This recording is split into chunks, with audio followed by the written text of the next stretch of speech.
It's alright, are we in focus? I believe so. Sorry guys, if the video's out of focus, you'll have to deal with it, because we aren't refilming.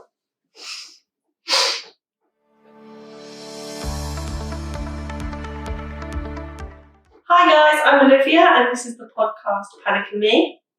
I'm Dama. And today we're going to talk about setting boundaries, which was something that Dama chose, because it is quite an important, really important topic.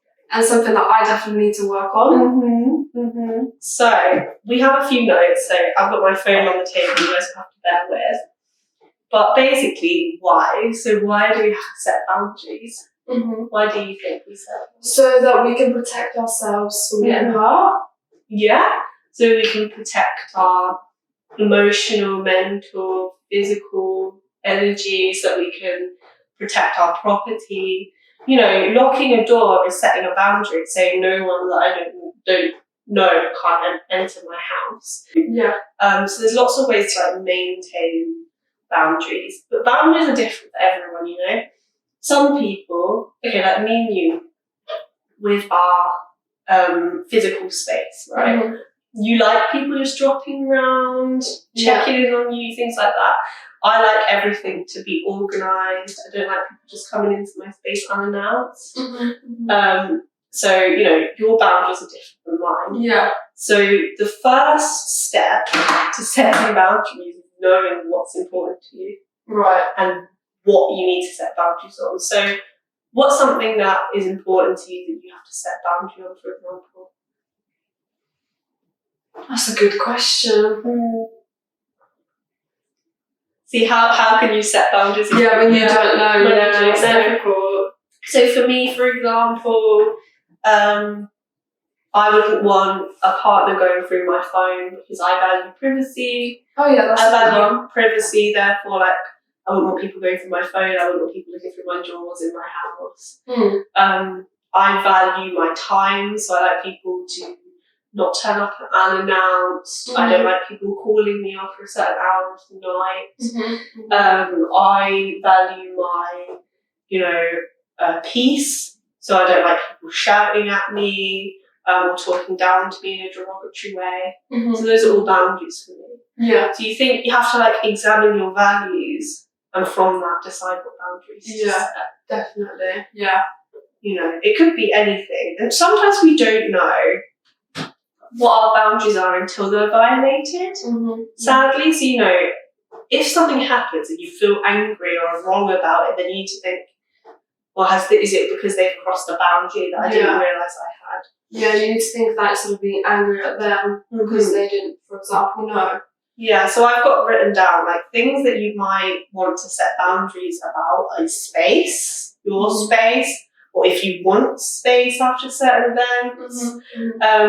Saying after an argument, I'm going to need 10 minutes to calm down, or I'm going to need you to go away and give me space until you're calm enough to come back and talk to me. Yeah. Sexually, we all have boundaries for what we're comfortable with sexually. And you have to know what you are and aren't comfortable with. Emotions. So like by that, it's okay for anyone to feel any emotions. It's okay for somebody to be angry at me. But it's not okay for somebody to act negatively on that anger. Stuff. So like, you might not want me borrowing your camera, and that's fine. Yeah. Or time. And like time's a big one for me because I'm so busy. Yeah.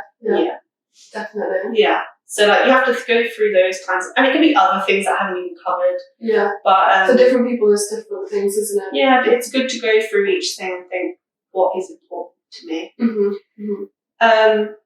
So this is just the point I just said about if it feels wrong, it's probably because it oversteps the boundaries. And what boundary? Give me a time that somebody, obviously you don't have to name names, but give me a time that somebody has done something and you feel angry.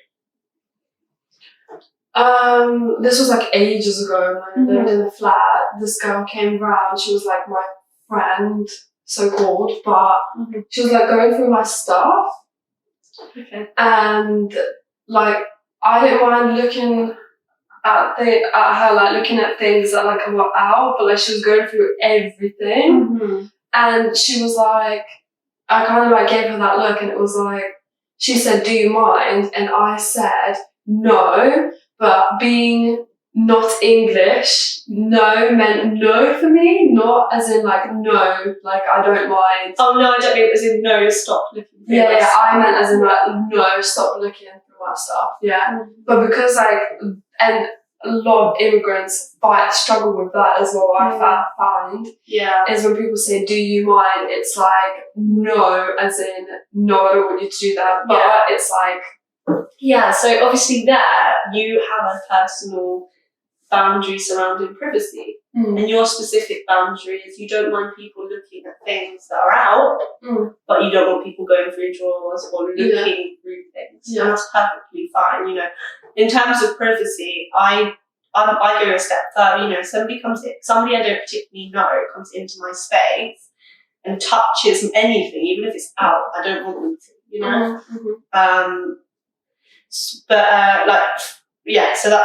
so that's it's quite a good exercise to sit down and say, when have my boundaries been crossed, and realising that that's a boundary you need to set.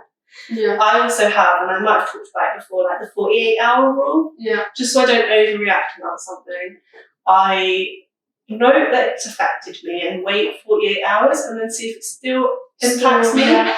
And if it does, then I know that I need to do something about it. Definitely. You know, it's interesting because like, do we like take a step back with our boundaries depending on who the person is? No. Because with me, like, you let me always like we tidy your room together. Okay, yeah, but your boundaries might be different with different people. Yeah. That doesn't mean that you should step back from your boundaries. Okay. Does that make sense? Yeah. So are your boundaries like different with me than like, for example, with your partner? Yeah, of course. There's even, most people's boundaries with their partner, like, for example, sexually is different with everyone else. Yeah.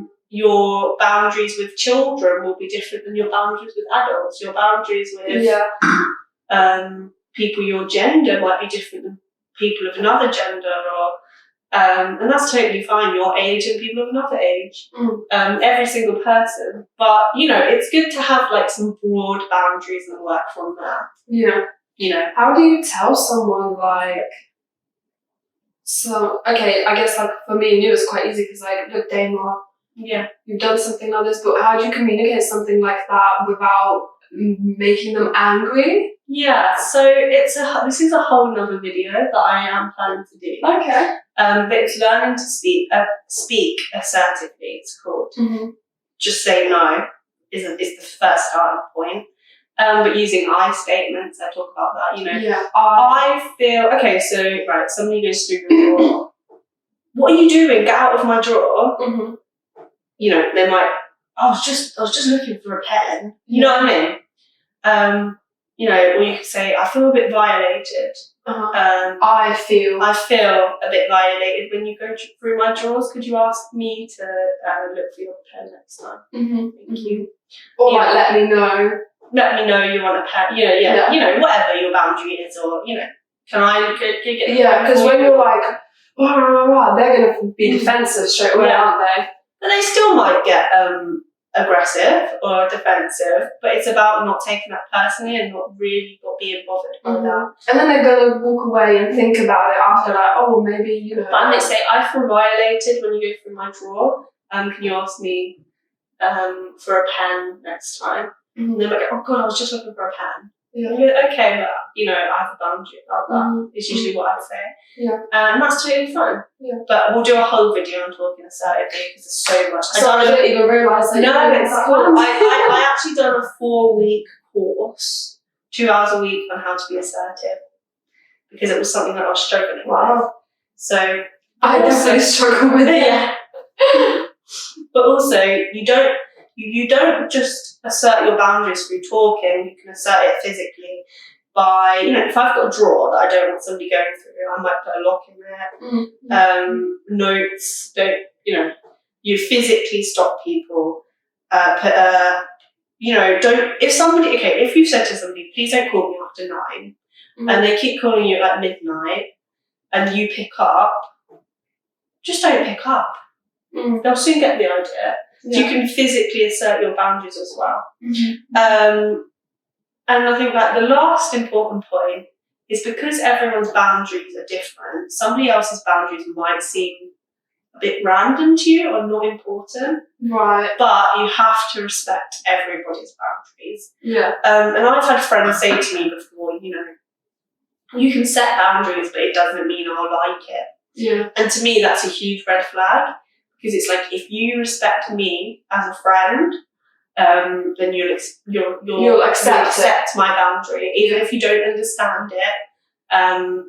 Then you should accept it. You know, it's not a boundary to hurt other people. You know, you can't set a boundary like, I expect you to always pick up after 9 p.m. Do you know what I mean? That's not a boundary. That's being controlling. Yeah. But, you know, in the particular case I was talking about, you know, I had a topic of conversation that I didn't want to talk about. Yeah. It wasn't an argument. It wasn't me like avoiding conflict. It was just a topic of conversation that was like causing me a lot of grief. Yeah. So I said, you know, I'm not going to talk about that topic anymore, and that caused a lot of kind of arguments. But I'm glad that kind of, you know, it's important to set these boundaries. Yeah. Awesome. Been a good video. I'm glad. Yeah. Right, I hope you guys learned something. Thank you. Thank you. See you in our next video. Bye. Adios.